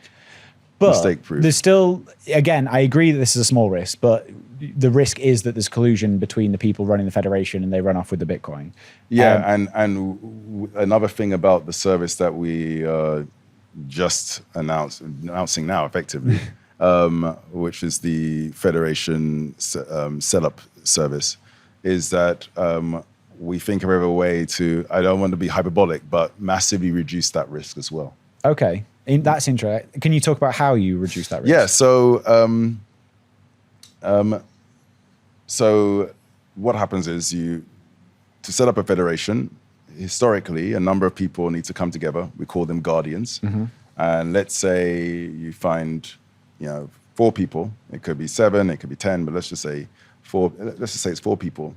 They come together and they decide, okay, we're going to set up a federation. They then set up the federation. They all download the Fedimint software. It's downloaded. Yeah, I'm just looking. Sorry, about to Getting sting swooped you. by flies. Yeah, it looked like a mosquito, but but they all come together, and they run the Fedimint software. They enter each other's credentials. They share them around in a chat conversation, and it's not me. And the Fedimint server coordinates, and the federation is set up. And as long as their machines are running and connected to the internet, it continues to run. If one goes offline or the person makes some mistakes or forgets their keys, which is the 99% risk, just remember that, we're good. Still, you can still use the system. But for them to collude, they have to know each other fundamentally, and they can collude. So with Fedimint, because we have this system where we have both money and chat all in one place, we have the ability to allow people within chat and mods. So you can have a mini app, which is the Fedimint setup service mini app. You can say, I want to set up Fedimint. You enter, you confirm that you want to set it up, and it will, you pass it your Fedimint identity, which is which is actually a Nostr npub, because we automatically create you a Nostr identity for your ID. And in fact, whenever you open a mini app, we can automatically log you in by a Nostr again without you having to do anything. So it'll know who you are, and it will be able to start a conversation with you in chat in the same app with Gbot. Gbot will contact you saying, okay, we know that you want to set up, let's start the conversation. That conversation is, our chat is using Matrix, which is something that's tested by the German military. It's security tested and so on. If a better technology, white noise, comes up and it becomes bulletproof and reliable enough in X years, we'll switch. But right now, Matrix is the best open standard for encrypted chat that we've seen. So you're now having this chat conversation, which you know is encrypted and private, and you start answering some questions. And I can show you on a video, but you start answering some questions, and it's like explaining that we're going to help you set up a federation. You're good with that. We explain, do you want to? It's going to be hosted on some hosting service. Are you okay with this? What we give you the cost of that? It's incredibly inexpensive, because you're going to have to pay for 4 different servers, your server and the other Guardian servers as well. And even at that, it's like $20 a month or $21 a month, which is really cheap for 4 servers. We then ask you other questions. Do you want to charge fees for your federation? Because some people charge, many people don't charge, but we've now enabled people, if they want to charge a small percentage on back of transactions to cover the costs of running the infrastructure, and it becomes a profit center, not a cost center. And many other questions. Do you want to recurring pay? Do you want to so on and so forth? But it's just a series of yes/no questions, which take, I don't know, 1 minute to fill in. It's like 6 questions. Once that's done, we have separately spent several months, actually, approaching a year now, finding a number of very, very reliable, very trustworthy, hardcore values-aligned Bitcoiners in the Bitcoin space. We call them other guardians, OGs. Yeah, and they are very, very private, anonymous, but we know that they are dedicated to Trustworthy. providing, and they're very values-aligned with providing this service. It's sort of people, if you knew where they were, you'd be like, yeah, I really would love them to be a fellow guardian. And so they have set up they've also got a setup on their own servers that they're responsible for. And it's set up in such a way that they have their own Gbots running. The Gbot system can then contact others and automatically choose a subset of those, 3 of those randomly, and show them to the person who wants to set up this federation. We call that person the lead guardian, the person who's activating it. In future, we're gonna have the ability for you to see different guardians by their pseudonyms. And you can decide based on how many federations they've set up. You might want one with less. You might want one with more. They can also have like a reputation rating. And we're going to make we'll be put forward a NIP proposal, so it'll be all done through Nostr in the same way you could Bitcoin mints for rating mints in general. Yeah. This is to rate guardians effectively. It's a guardian specific one. Like looking at things like uptime and and uptime and responsiveness and so on and so forth, and rating by other people, et cetera, how long they've been around. All these different metrics and so on. But right now we just randomly choose them out of these. And then once that's done, the different bots negotiate with each other, and then they do all the backwards and forwards that we demonstrated a couple of years ago of passing the credentials around and so on. All you see is a little of an hourglass for about 5-6 seconds where it says negotiating, setting up, locating the other guardians. Because that was always a challenge for someone when they set up a federation. Okay, I need to find 3 other people I can trust. Well, we've got a set of really, really, really, really trustworthy, reliable people. And that set will grow over time as well, because it's a profit center. They earn a few dollars a month for each one that they run. And so if they're supporting many, that's a revenue earner for them. And it sets up a federation. Because of the fact that all the communication is handled automatically by software, none of the guardians actually know. They know that they're now a guardian for a new federation, but they don't know who any of the other people are, because each time they set up a new federation, they always assign themselves a new random name for each one. So you it takes out the collusion risk. You don't know the people. You don't have and there's no ability to communicate with the others, other than through the protocol of just running the software. Yeah. There's no way to. You could be in the same group as someone who you're guardian with, but you won't know. You won't know. And so you would have to have some way to find out that you're a guardian. But the only way to do that would be you have to go to some public forum somewhere and say, hey, I'm a guardian and so on. I'd love to rug everyone. Who else is?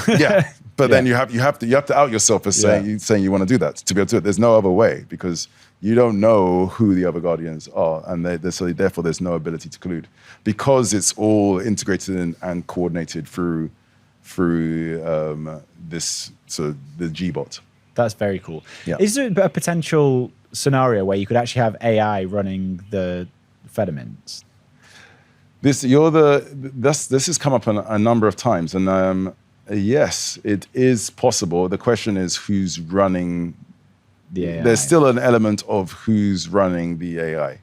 So, because I was thinking you could give it like a very effectively we're getting close to that, because effectively the setting up and coordinating of it is all handled by the Gbots. Yeah. And if they had even on voting, the OGs effectively can decide on this type of issue and this type of issue, just automatically. They can delegate the action to the Gbot. They don't actually need to interface with the admin interface. If they don't want to, they can just give it instructions. In general, if these messages are going out or this type of stuff's going out, you can say yes on my behalf, for example. So the Gbot is not an AI, but it is effectively your executive assistant for each guardian, as effective as this bot, which is doing the heavy lifting of the setup, running, and maintenance, upgrading, all that sort of stuff. Because essentially, like if the risk of collusion is you put it at 1%, if this takes it down to like 0.001%, like that's obviously a huge improvement. Yes. But it doesn't remove the risk of losing credentials to access the mint. Is that correct? No, it doesn't remove that. But you have to also remember, though, if you lose the credentials, as long as the machine's still running, you're still fine. Because if you stop the machine, then the credentials go out of memory. Yeah. And then to restart it, you have to add the credentials. So you would have to lose your credentials and the machine will have to crash, which is why a lot of people use hosting services because they're more reliable. They have 5 nines uptime and so on, etc. So the two, so you'd have to lose the credentials and the machine will have to turn off and on. And it will have to happen to a number of people, not just to one. Yeah. Yeah. I just wonder if you somehow gave an AI a very strict remit of what it can and what it can't do, if you would take that risk down to like literally zero. I think getting AIs to run it could be interesting, but I don't think you ever get things down to zero. Okay. Because the reality is that you're still the software an element of trust. Yeah, the software is being run by someone on some computer somewhere. Yeah. Yeah, you unless you had the ability to have a fully AGI autonomous AI, which was able to buy and pay for its own internet, move its software from the original computers that it was launched onto other computers. Give it 3 years, we'll be there. Yeah, maybe give it 3 months of the rate it's going. But then in which case, it will be transparent to us. They would just be. They will sign up as one or more of the OGs, and they will also sign up as one of the users and just do things. And we wouldn't need to do any particular programming to make that happen because they could use the existing, as long as they can operate with a computer and control the screen and keyboard and mouse, then if a human can do everything. If a human can do it, they will be able to do it. Yeah. So I think, but then the question is, what happens if the AIs collude? Yeah. Because your assumption is the AIs are trustworthy and they won't collude. And I think that assumption comes from the idea of this being AI, not AGI. And if you gave, like, an AI follows rules, an AGI might not follow rules. Yeah. I mean, that may be wrong, but that would be my assumption. Yeah. But we've also seen AIs, they can follow rules, but if you don't if the detail the rules correctly, there's still a risk of unintended consequences. So you said, so you have to. The assumption is that it's an AI, and the person who prompted it perfectly without ever putting an unintended error. Yeah. So are you still pretty deep in the AI rabbit hole? I know you were really following it closely. I follow it closely, but I'm now just following it and looking with interest and wonder like everybody else, but. It's one of these things where I've realized that it's like a singularity in the sense that once we have AGI, it's really hard to intuit what will happen after that point. 100%. And I'm someone who normally thinks hundreds of years, dozens of years into the future, and I find it quite cathartic, quite humbling. That you can't anymore. You can't anymore. You can't. So it's better to just to focus on what you can do right now. Yeah. I was talking to Rod hope that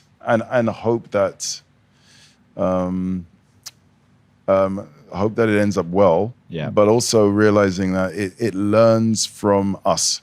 So again, what we can do to instill cultural elements as Bitcoiners into the general psyche of the world and the data stream that it's learning from could move the needle in what we end up with. Do we end up with this thing being very short time horizon and very selfish and so on? You probably don't want your AGI to be like that. Absolutely not. But you want it to be more holistic in thinking and understanding the benefit of having variety and optionality in the world and thinking in long terms and win-win scenarios. And then we've got a really good future ahead of us. Yeah. You were saying you were talking to... I was talking to Rod on the show about this, and I was saying I'd be terrified to be a 14-year-old right now because you've gone through the very traditional schooling up until now, and you're going into a world that who knows what it'll look like in 5 years' time when you're actually going out into the world and doing things. It's I think so much is going to change very quickly. Yeah, but let's show. I think though, if you're just born now, it's great. Well, that's Yeah, exactly it's like what I said to Rod. Yeah, it's like just born, because after 20 years, it's going to be settled, and it's probably all the sort of the messiness is probably the next 10 years. Yeah, and then after that, it's all well, either it doesn't matter, we're all dead, or it's a nirvana. Yeah. Right, let's go through these videos. So which ones do you want to show me? So I mean, there's so many things we've done, but you wanted to talk. Let's talk about the thing that we just discussed last, which was the OG supported federations. So what you're seeing happening here is you basically said, I wanted to set up a federation with a mini app. You clicked, you've added and it would have started up a chat with you with, we call it Gbot. And you'll go into your chat session and you'll see that you've got a chat session with Gbot. And it would say, welcome, we're going to help you set up a federation. Here are the terms, you accept, agree. And then you say, do you want 6 months or 12 months in terms of payment? You select. And then it will send you a Bitcoin Lightning invoice. And then you go off. So this is now being sent. And in the background, you go into any Lightning-enabled wallet, including Fedi, but it doesn't have to be because you may not have a Fedi account then. And the payment is received in the background, and it carries on. And then it just asks you a couple more questions. It starts creating it deploys and sets up in the cloud a federation for you. And then it's now set up. And again, that only took a few seconds. And now it asks you, well, what things in your particular flavor, what name do you want to give the federation? You type in the name in the chat. It's just a chat conversation. What percentage of commission do you want to take for transactions for running the federation? 0%, 0.05%, 0.1% are the options at the moment, and you just select. A couple of it, do you want recurring payments or not? So that, because it's now a federation, you may just want to have it automatically run. Yeah. And then once you've done that, it says, okay, setting up the federation in progress. Now, what's really interesting here is in the background, this bot is communicating to the bots of all the other OGs who are just running as well. And they could be like having a cup of coffee and so on, their bot's running. And it says, okay, I've randomly selected 6-3. And do you want to be, and then they get alerted, because it's chats, they get alerted, there's a chat notification, they click in, and it goes, someone wants to set up a federation and has asked for you to be one of the guardians. Are you okay to be the guardian? And then you can say yes or no. If you say no, it'll go and find someone else until enough. But if you say yes, it will move on to the next one. It will say, okay, I've got one, I found 3 others.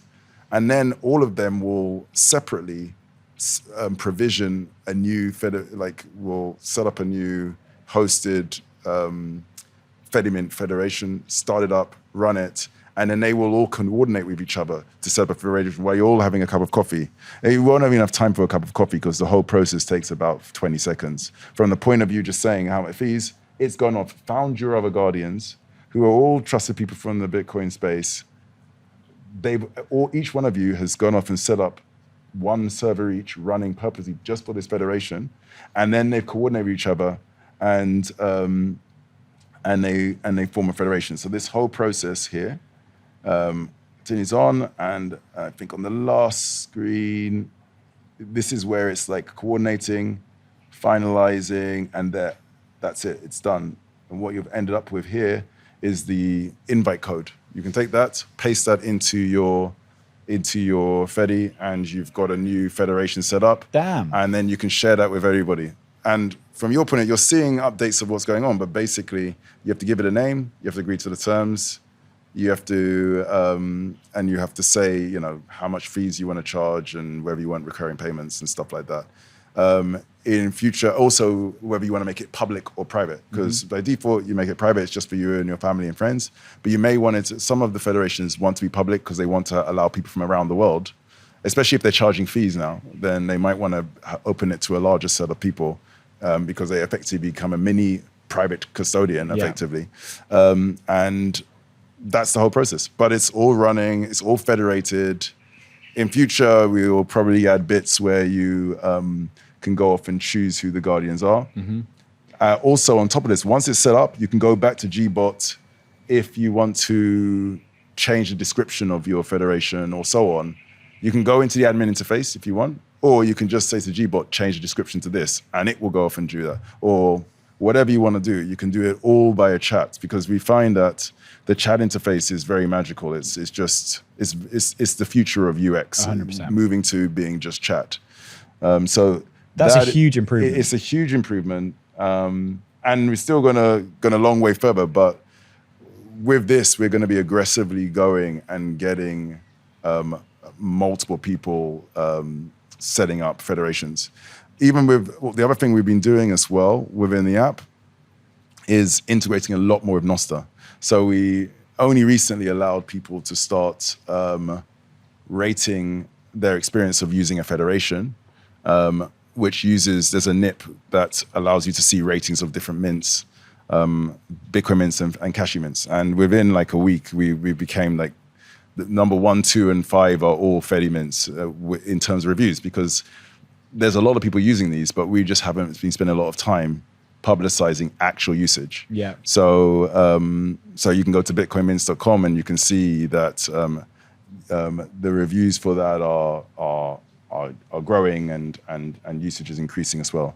So now that we have this tool, and now that we've had 2 years of battle testing in the hardest environments, the next phase is really pushing to get as many people setting up federations everywhere. So anybody who wants to set up a federation in any country can now do it.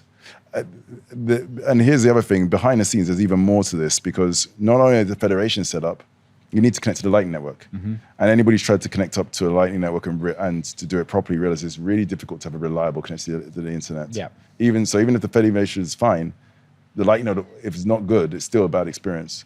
So whenever you set up a federation, it also immediately provisions you with liquidity for Lightning connectivity as well. And that's also set up for you as well. So you have connection to the Lightning Network. And also, if you want to have stable... Who locks up that liquidity?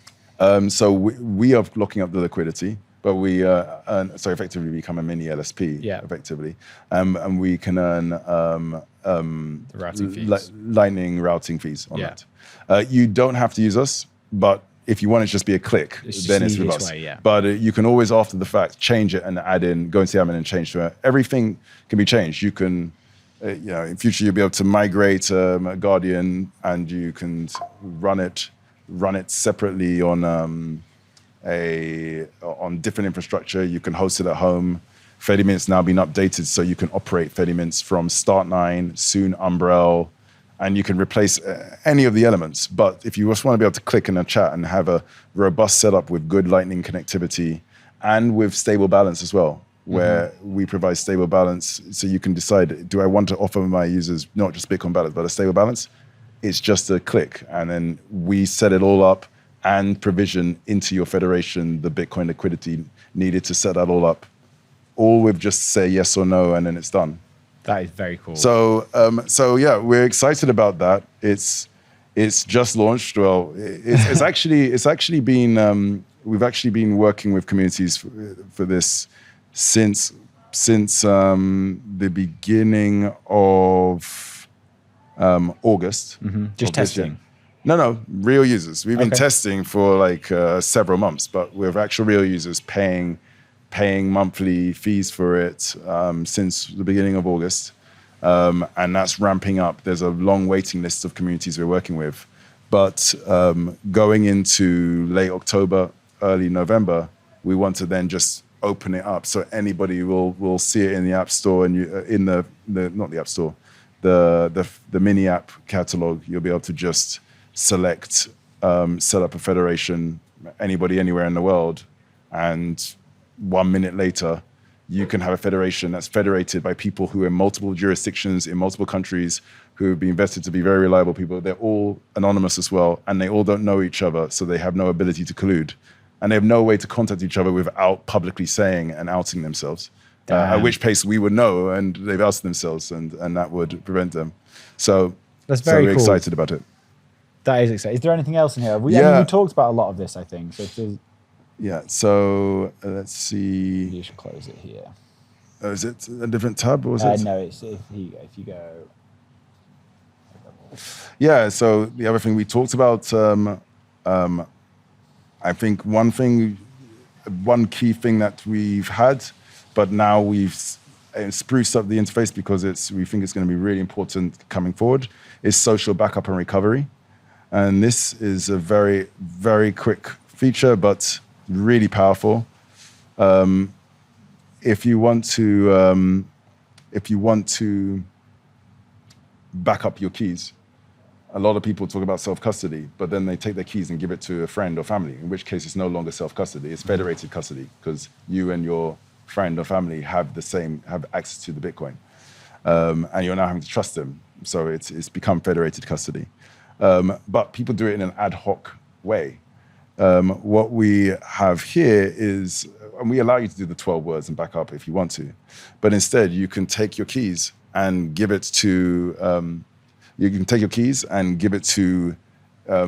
the federation, and it's split into parts and backed up and recovered. And so we have the recovery, very quick process. You click, you say Fedi, and you save, and it saves it, and done. The backup without ever having to save the 12 words, you're able to back up your keys. But what's very interesting is though, Just go here. Oh, yeah. What's interesting is then the recovery process is just so again, you have the ability to, you're returning, you've just bought a new phone after losing your one in a boating accident, and you can go off and do the whole 12 words, or you can say, I want to go to social recovery, and you now find that file that was created as part of the original backup. And then, here's the key thing, you go to each one of the guardians. So let's say there's 3 or 4 guardians.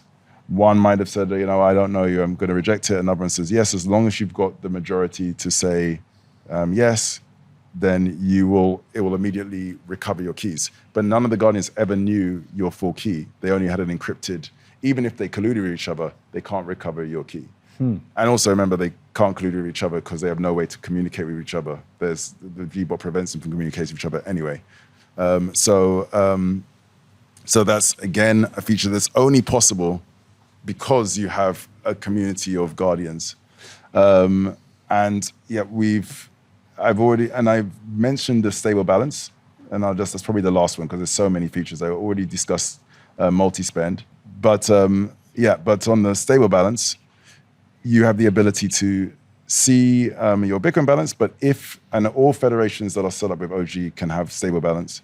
You can also have a stable balance as well. And that stable balance behind the scenes is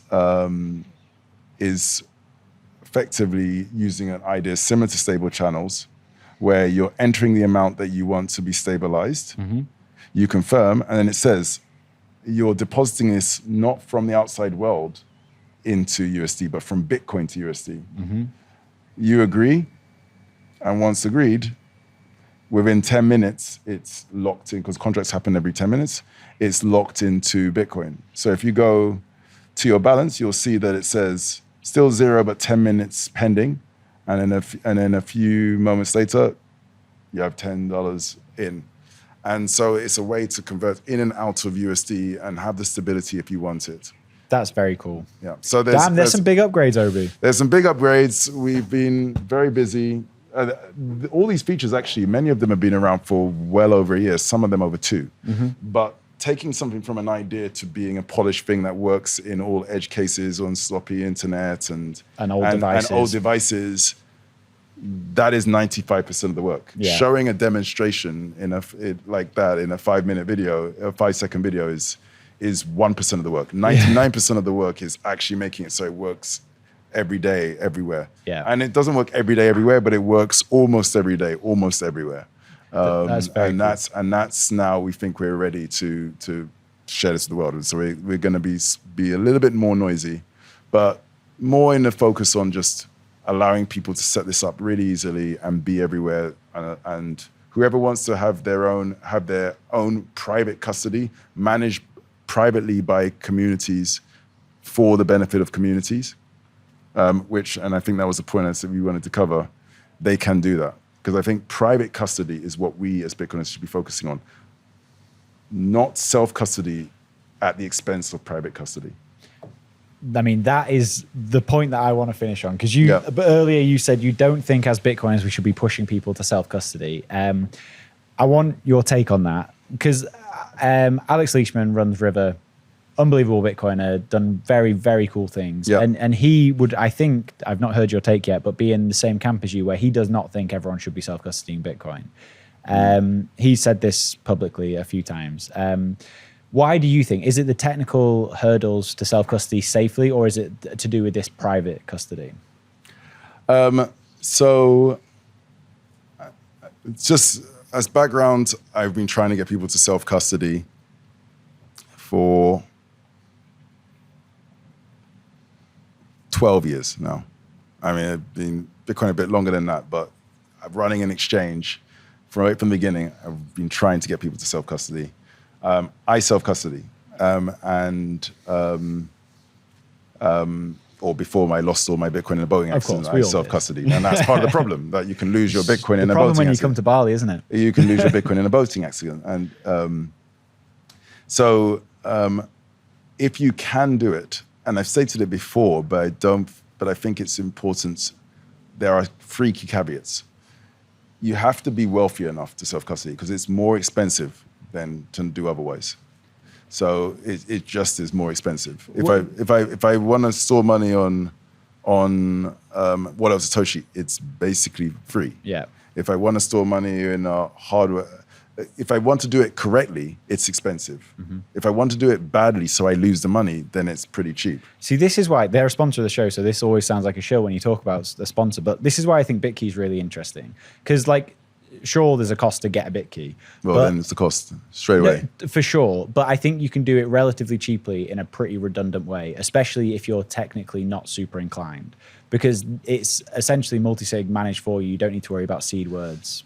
Yeah, I mean, it is. My only concern about that it's, the distinction and by the way, I think BitKey is a great product for where the world is today. But, and it's better than many of the other options out there, but it's still the areas that we have to think about. So if I show you the philosophy, and then you can see, then it'll be sort of clear why there's still some way to go with BitKey, from my point of view. First of all, so there's 3 things. You have to be wealthy enough. And it might seem it's only 50 quid, but then, about to see Alex Gladstein from HRF, you have to check your financial privilege, because many people, 50 quid is more than 2 months' salary. Mm-hmm. So for you, it's nothing. But for many, many people out there, it is something. So that's one. You're excluding all those people. And you might feel, well, they're poor enough, they have fun staying poor, they don't deserve it. Because just by virtue of being not wealthy enough. One. The second thing is you have to be technically capable enough. And because it's only 12 words, it's easy to store. But again, check your technical acumen privilege. Because there are many people who will find it very difficult to secure 12 words and find it they just will. And this took me a while to see, but after doing it again and again and again with people, and people forgetting 12 words again and again and again, after being told and after carefully storing it, you realize that actually it's not an easy task for many people to do. So it doesn't matter how fancy and simple to use your hardware, what it is. The 12 words, just by itself, is not an easy thing to do. I oversaw training sessions in El Salvador by Ibex Mercado, and as one of the people who were grading people, where they trained these college students, secondary school children, and teenagers are supposed to be the most tech savvy, on how to back up and recover 12 words. Mm-hmm. And we did a final exam, and still, after going through the training, I would say 10 to 20% got it wrong on the backup and recovery of 12 words. And that's teenagers who are the most technically advanced and were trained in literally an academy for this. So there's a big percentage of people who just find that technically complicated. And it just is what it is. There's no commentary on them. It's just, that's not the way they're wired. So that's the second risk. And the third is it's just scary. It's taking risk. Mm-hmm. The history of business and commerce is people are willing to give buy convenience and sell their risk, or give away risk, or reduce their risk for money. Almost all commerce is things that make my life easier and I'm paying for it, or things that reduce my risk and I'm paying for it. And we spent hundreds of years inventing concepts like banks because people want to give away this is what the consumer wants. If you actually look at the consumer, they want to give away the risk of custody to someone else. Yeah. And they're willing to pay for it. They want to give away the risk and the complexity of custody to someone else. And they're willing to pay for it. And why? Because, and this was something that really hit home for me when I was running the Bitcoin exchange I ran in the UK for nearly a decade, where one of the people I was trying to get to self-custody for a long time said, look, I understand the need to self-custody, but I trust you more than I trust myself. And because now, the other side of the coin though, no pun intended, is... Just on that, could be them miscalculating risk. Like because you were a private business in the UK, like they don't know the risk profile that you were taking. Like obviously you ran a good business and maybe there wasn't very much risk there at all, but like they have no way of accurately calculating the risk of leaving Bitcoin with you. It doesn't matter whether they are able to accurately calculate the risk or not. It's their perception is, and the perception of most people is that it's safer to hold their money in a bank than to hold their money underneath their pillow in the house. That's the general perception of most people. And that was a perception 10 years ago, 50 years ago, 100 years ago.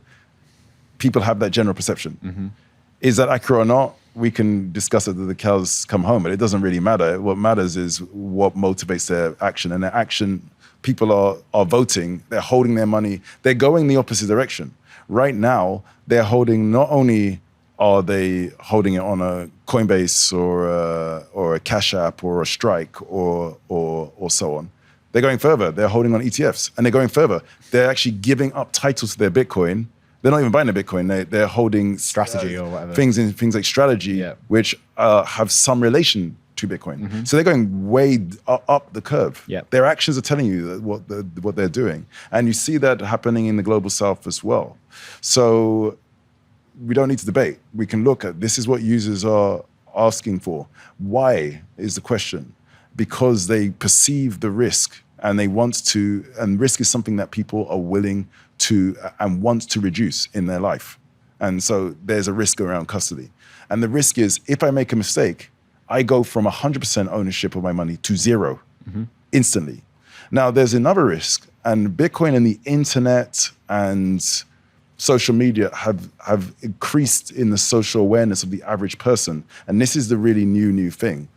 The risk of slowly having your money debased over time. If you went back 10, 20 years ago, people were talking about this. did not talk about it, didn't understand it. 10 years ago, a few crazies understood that, 5 and more. Now, and it's even governments didn't understand this really. They thought, well, our money's bad, but the US dollar is good. And now you're seeing, as of a few months ago or a month ago, the amount of gold being held by nation states has overtaken the amount of US treasuries being held for the first time since 1996. So that means governments are moving to their government level hard money.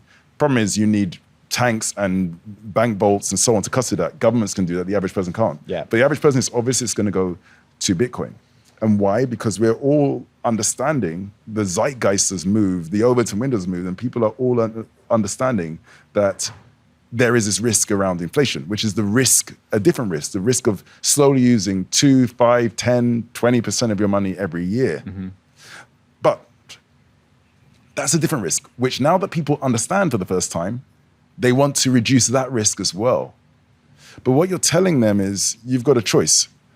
Either take this risk of losing 5, 10% of your money every year, or you must self-custody, in which case you must take the other risk of losing 100% overnight from a mistake. And anything in the middle is not a good option. Therefore, it's the same as taking, and I'm educating you, it's the same as taking the 10, 20% risk. Now, let's put it into a different technology. Instead of the technology of moving value, the technology of moving humans, transportation. Yep. Now, there is mass corporate-owned, government-owned transportation, equivalent to mass corporate-owned, government-owned custody, which is trains and buses. Mm-hmm. And then there is true self-determined transportation, which would be not just the ownership of a car, but it would be the repair, the building and repair and fixing of the car yourself, not relying on any third party. So that is true self-ownership of transportation. Then you can have community ownership where you own the car, but when you need to fix something or service something, you don't do it yourself, you use your local mechanic. Mm-hmm. If you were to translate the self-custody mindset of Bitcoiners, you'll say that form of owning a car is no different to using trains and buses. And if you're not fixing it yourself and running yourself, it's bullshit, and it's basically, you're relying on a third party, therefore it is basically the same. So you might as well do the other thing. There is no difference. If you had that mindset, how many people on the road do you think could be driving right now? Very few. Very few. It will always remain a niche because it's way more expensive.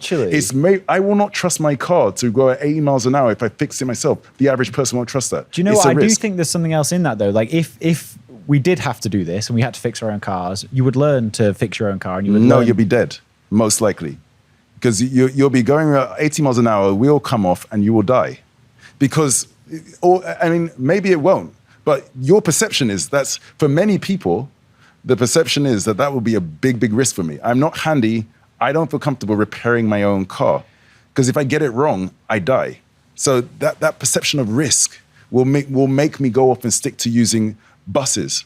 If you're telling me that this other one isn't a real option, which is, by the way, the biggest market for transportation, most people believe that they have private ownership of a car, but they use their community of insurance companies and mechanics to make it viable, and they've outsourced that. But they don't conceptually, and they're not lambasted for saying that doesn't really count as private ownership of a car. See, I think we'll never get to a point where that niche of people who fix and repair themselves will ever be anything more than a niche. It should be allowed to exist, and it's great that it exists, but it will not be the norm for most people. And there will never be a point that it's a norm, and no one's stopping you from doing it, but people just don't want it because it's risky, expensive, and it's technically complex. See, I would never lambast anyone for using something like Fedimint to hold their Bitcoin. But many people do.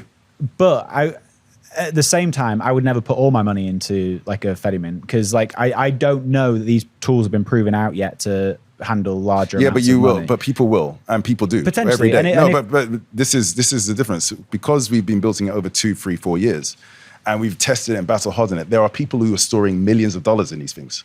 That's the difference, because it's not like a project where people are working on. And it's being worked on in very, very difficult environments. And this is not just hyperbole. People are storing millions of dollars on these things right now, and they're relying on it, and they're holding all of their wealth or a big percentage right now, because the alternative will be for them, not self-custody. The alternative would be to hold it all with a corporate custody. Mm-hmm.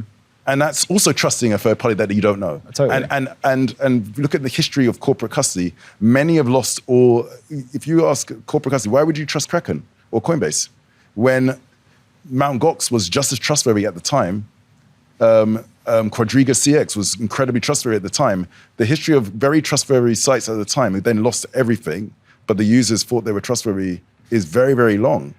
I don't want to But people will put all or a large percent of their wealth in those right now. So a few things. I don't think that Quadriga or Mt. Gox were as trusted as things like Coinbase and Kraken today. I still don't think people should trust them.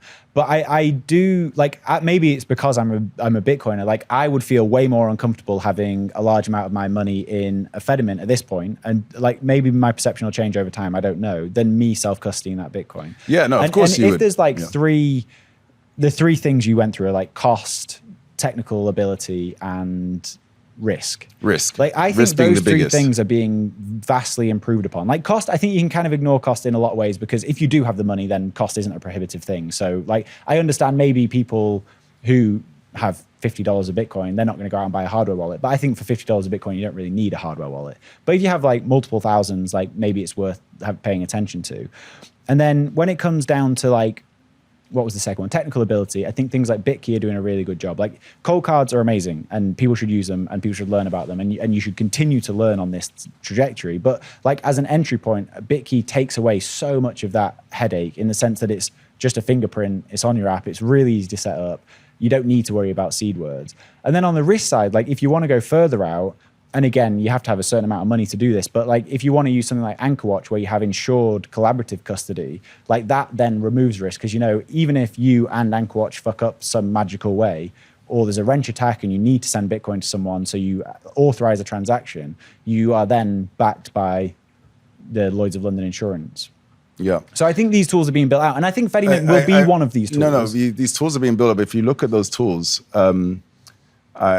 all those tools are available to people with a certain amount of wealth. And as the tools get better, the wealth levels have to increase. Yeah. So yes, they will exist, but they will not get down to the price where an AnchorWatch is available to 1 billion people in the global south. It's just not going to happen. Totally. And that's why you also said $50, but $50 excludes billions of people. I mean, Bitkeys are more expensive than that. But like, yeah, but it excludes billions of people, straight at $50. Totally. So you're saying these things, but you're talking from a position of being the minority. For the minority, and that's what I said, the minority will only always be the minority who's able to self-custody purely for monetary reasons, technical reasons, and risk reasons. It will always be the minority. Those things won't get down to the point where 8 billion people will be able to have insurance with AnchorWatch and will be able to afford a hardware wallet. It's just, maybe we can get to 500 million. And that's great, and I have no problem with if we get to there. But the reality is, we will not get to the other 7.5 billion. We'll have to have some sort of collaborative shared custody model. That shared custody model to share the costs, and also it shares the technical complexity because more technical people within that group of people can take on the technical burden, maybe for compensation for capital. And then finally, it shares the risks because the risk can be shared around as well. And that is going to be the situation for most people. Now we have a choice. Are those people going to do that using public or government or public custody, which puts them at the risk of the other risks that they become aware of, which is inflation, capture, etc. Or are they going to use private custody? And that's my point. I'm not going, the market for people who want to fix the kit car market for Bitcoin, that market will always exist. I used to actually have a kit car before, and I liked fixing and tinkering around with cars back in the day when I had a car addiction. So that market will always exist, and it should be allowed to exist. But if the kit car market dictated the world market for cars, then we would all be either using kit cars, and probably twice as many be using kit cars. Yeah. And then everyone else would be using public transportation. Yeah. And there wouldn't be normal cars. And what I'm saying is, but we don't live in that world. And so in our world, the kit car market is still healthy and is still going strong, but the majority of people are driving cars or motorbikes. Yeah. And they are getting them serviced by third parties. And they still see it as private custody because it's still owned in a private way or amongst a private set of people versus corporate custody. And the risk here is, and this comes back to your original question, I don't know, but in a scenario where the control of money starts being weakened, more and more people are talking about the risk that at some point corporates will be impelled or compelled to close access to money. And then the question is, would something like a BitKey still be able to operate in that environment? If the device, because they could be asked to add functionality to that device, for example. The third key is owned by a corporate institution, so they could be compelled to do something as well. But they couldn't do anything with your Bitcoin, like with that single key. But it could stop operating, and that could be very painful for people who have no place to move it to. If no updates could happen for the software, if it can be remotely, if the hardware could be remotely bricked, etc. If the service that provides the third key had to be taken offline, then where are you? Well, the third key doesn't matter. If they could remotely brick the device, I mean, I wholeheartedly believe that will not be a function. I mean, well, they could. Well, it needs to have software updates. They could stop at the very least. Why does it need to have software updates? Because all systems have bugs. Yeah, but what I'm saying is, like, in this like disaster scenario where they crack down on block and say you have to do something, like, I don't think it could continue to operate, and that's what's good about it. You can get your Bitcoin off it. Potentially, yes, you should be able to get your Bitcoin off it if you haven't taken too long. But as a corporate entity that's public, not private, it can be attacked, and that's the point. The line should be between public, corporate, and private. So, for example, if even these layer 2 solutions, if those layer 2 solutions are backed by large public corporates, and they're the ones running infrastructure, that still becomes a risk because they're public corporates as opposed to private. So the line should be private custody, held privately with privacy built in, as opposed to held publicly without any privacy by public corporates. Because in that scenario, it's public corporate, it can be, to maintain the ability to have money that you have self-determination from, you need two things. You need it to be decentralized, and you need it to be private. You need to have privacy. You need the two. If I have privacy but it's not decentralized, okay, I don't know what you're doing, but I can just turn you off. Yeah. So, and if I have no privacy but I have decentralization, I can't turn you off, but I know exactly what you're doing. So if you do something I don't like, I can still. So you need the two. And a public or a corporation cannot offer privacy. They cannot offer privacy. No. So therefore, no it fails in the initial objective of getting to a medium of exchange. But the thing that I struggle with is this kind of like pushing the idea of self-custody being in any way a negative thing. Like I like the idea of this all being I've never said that. progression. Then you're misunderstanding. Okay, well, I take that back. But like I like the idea of this being a progression where it's so a little bit like what Mutiny did, where if you had a small amount of Bitcoin in the Mutiny wallet, RIP, it was Fedimint. And then as it got more, you could sweep that into like a Lightning balance. And I think that kind of thing is nice where it can go from Fedimint to like self-custody to then maybe you buy a hardware wallet, maybe upgrade your hardware security and do multi-sig, and then maybe you want to trust someone like Anchorwatch. I don't know.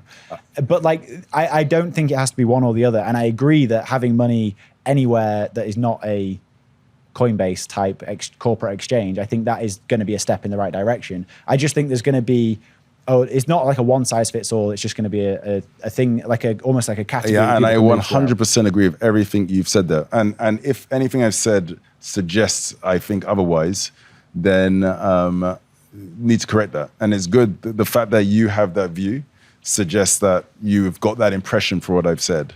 And that's not the case. It's definitely not an either or. And as I said, we could have a world with 500 million people using it. Doesn't sound like it's a bad thing. Yeah. And also I said that just like with cars, I used to tinker with kit cars. I self-custody myself. So why would I do that if I think it's a net bad thing? I don't. But I'm also just being realistic. And and again, for the people who want to go through the progression and have built up enough wealth for it to make sense, and are comfortable with the risk of losing their Bitcoin, and that they feel that they are just mentally and emotionally and just their personality is they are considered and careful people. Yeah. Because many people in the world are not careful people. Yeah. But if they determine that they are a careful person who measures twice, cuts once, and there's that sort of person, and they also have determined that they're technically comfortable enough to upgrade software and so on, and if necessary, move over to open source software in the worst case, and if also it makes monetary sense to them, they should definitely do it. I'm just saying that will always be a minority of people. Yeah. Unless wholesale people change to be all very reliable, very considered people. They all change to be not messy and so on. They all change to be all affluent enough to be able to spend $50 without thinking about it. And they all change to be technically competent. And I just don't think that's a realistic end. So there will always be a number of people who will never make it, the majority, to that nirvana state. That's fair. That's the point I'm trying to say. I agree with, but I actually agree with everything you're saying, I think. Yeah. I do think it's important to push people to self-custody. I think doing it in a careful, measured way is always going to be the right decision there. And maybe that starts with Fedimint, maybe it moves on. But one of the things that I do have a slight skepticism about is the idea of pushing people to multi-sig too soon. Because like I think multi-sig is great. I use multi-sig, but like DIY multi-sig is adding complexity and risk to people that I don't know if they fully acknowledge how much additional complexity there is in that. Like I think single sig hardware wallets are still, for the vast majority of people, probably the way to custody Bitcoin. You're talking about for personal. You're talking about personal custody. And I mean very specifically like DIY multi-sig. Yeah, I think for personal custody, DIY multi-sig can be done wrong because it's technically complex, as I said. But to your point before, I do think that suggesting that it's a good end state if you can do it which is self-custody, is a great way to go. But then if you take that logically further, you should say then the best end state we should be self-custody with multi-sig. Yeah. That is the best end state. But just like you have an uncomfort, because you've just hit what you're basically saying is, I've hit my technical wall, and therefore now I feel uncomfortable to go further. No, this isn't like, I'm not necessarily talking about me specifically here. I'm talking about... But what is the fear? The fear is that people will make mistakes and lose their money. Yeah. But the same thing will happen in self-custody. But people, it's the same line. You've just drawn a line at a different place, saying this is good enough, but further, because you can go further again. It's DIY multi-sig using your own hardware, where you've taken the parts and built your own machines yourself, and don't use hardware wallets because how do I trust them? That could be another line. Or it could be, I only use machines that are older than 15 years old before Bitcoin was invented, and I build you can take it even further. Yeah. So, but I'm just thinking. No, that's what I mean. I am agreeing with you there that I do think it's very easy to jump into a very technical setup that, like, if push came to shove and you needed to recover that Bitcoin, like, are you going to be technically competent enough to do it? And I think for the majority of you that line is not self-custody. The technical setup is just the beginning of self-custody, even a bit key. You're at the point where it's beyond most people. That's I guess my point. But yes, you're right. Multi-sig, of the niche of the minority of people who can comfortably self-custody. And by the way, that's a much smaller set than the people who are self-custodying. This is the thing. This is what I mean by pushing too much. Right now, I would say, from my experience, from talking to people in CoinFloor and looking at it more recently, I would say again, I can't know this for sure. My gut thing is that the majority of people who are self-custodying single sig with hardware wallets should not be self-custodying because they're not doing it safely and they are a huge risk of losing their money. We need to do more podcasts. They were pushed too early to self-custody before they were actually ready. And they just got the thing and they were given a one tutorial. They've now got a hardware wallet and their private key is, their 12 words is, they don't test it regularly. Their private key, are they checking that the backup has been compromised regularly? Are they doing any of this stuff? I can guarantee you the majority of people aren't doing the things they need to maintain sanity. Yeah. With a car, it's like having a car, because I like to put it into things like cars, because people can have a intuitive understanding of this. Imagine you had a car that you never did an MOT, you never checked it yearly. After 10, 20 years, you then use it. What do you think is the chance that it's going to break down or have a crash and put you and your family in danger? Very high. How many people do you think now with self-custody, how many people do you think are regularly every 3 months checking their wallets to make sure the transactions still work and the SD card on their hardware wallet hasn't been corrupted and their backups haven't been waterlogged because they've kept it under the sink? How many people are doing that? Yeah, very few. So that means they're not yet responsible enough right now to custody. And by being forced and convinced to do it now, you've put them at risk. If you haven't done it properly, my father used to say, if it's worth doing a job, it's worth doing it properly. Yeah. Just giving people a quick training and then not following through and checking on them every day afterwards when it's storing all of their wealth value is doing them a disservice. So most people are not self-custodying properly right now. My camera has overheated in Bali, so we're down to 2. But interestingly, I was talking to Checkmate about this morning. The number of people... You were talking to a mate from Czech Republic? No, he's actually called Checkmate. I know. Okay. I know. It's a terrible joke. Terrible joke. But we were talking about like number of people that actually hold self-custody Bitcoin. And he sent me a chart that's like he puts out, which is the number is just under 25 million in like individual addresses that hold more than $100 of Bitcoin. And like, obviously we know that between me and you, we've probably got 100 addresses. Like, so the actual number of people self-custodying Bitcoin might be like less than 2 million, 3 million. Yeah. I really don't think that number's very high. And I would say out of those, probably 80% aren't doing it properly and securely. So they're putting their value at risk.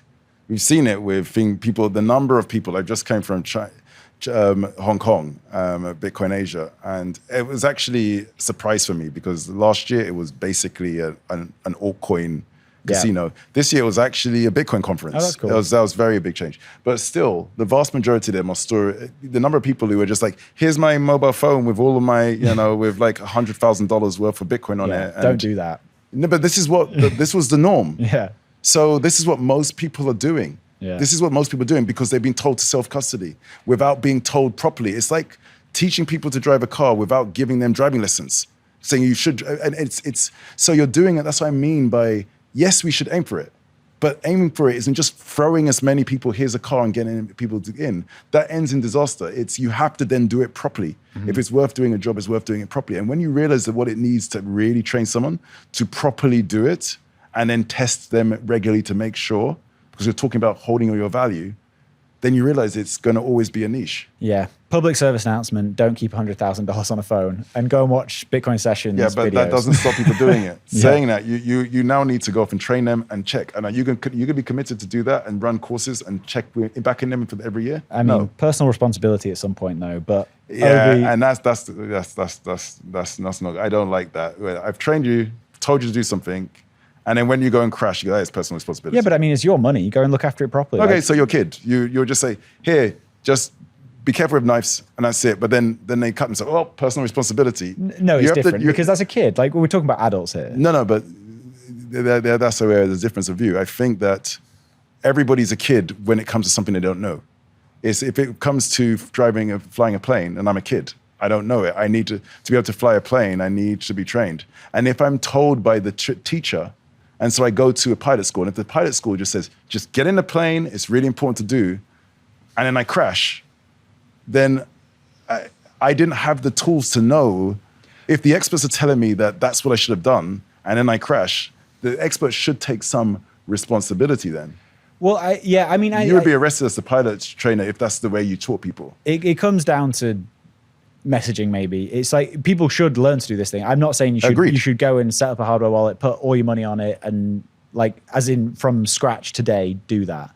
But like, go learn about it, get comfortable with it, put some money in, like, back up your wallet. Like, go through all the steps you need to go through. Know that you can actually do it properly. And then when you're comfortable, you should be putting your money. But is that how most people are taught? Do you think that's how most people learn how to use a hardware wallet? Or there's someone who's really busy, they call a friend, he goes, use Trezor, use Ledger, use Bitcoin, and just you go off and do it. And you should do it. And that's it. They're not really taught. When this is something that you're effectively becoming your own bank, you're becoming your own Coinbase, you're becoming your own JP Morgan. And the education is some friend hurriedly tells you in a second, oh yeah, go off and do it. Yeah. And that's putting them at risk. And it's not intentional. No, it's not intentional. But that's the end result. Most people are not having been someone who's helped people custody millions of dollars, over $1 billion of Bitcoin over the last 12 years. Most people have no idea how to do it really properly. Yeah. Well, that's an issue. Maybe we need to do more podcasts. More podcasts, more education, and serious education. I love what people like BTC Sessions are doing, where they have these universities. Because if you really want to do it, you pay money, because it's do it properly is not just something you do quickly over a phone. You have to be trained to do this, just like you have to be trained to fly a plane or drive a car. No, I think the stuff BTC Sessions does is great. Yeah, and others are doing that. Of great course. stuff. Yeah. But we've run out of cameras. Yeah. It's getting too hot Yeah. in here. We'll leave it there for now, Obi. The but I appreciate the pool and reflexology. I'm going to get in that pool right now, then go for a massage. But all right, matey. I appreciate you, man. That was a lot of fun. Thanks very much. Thank you. See ya.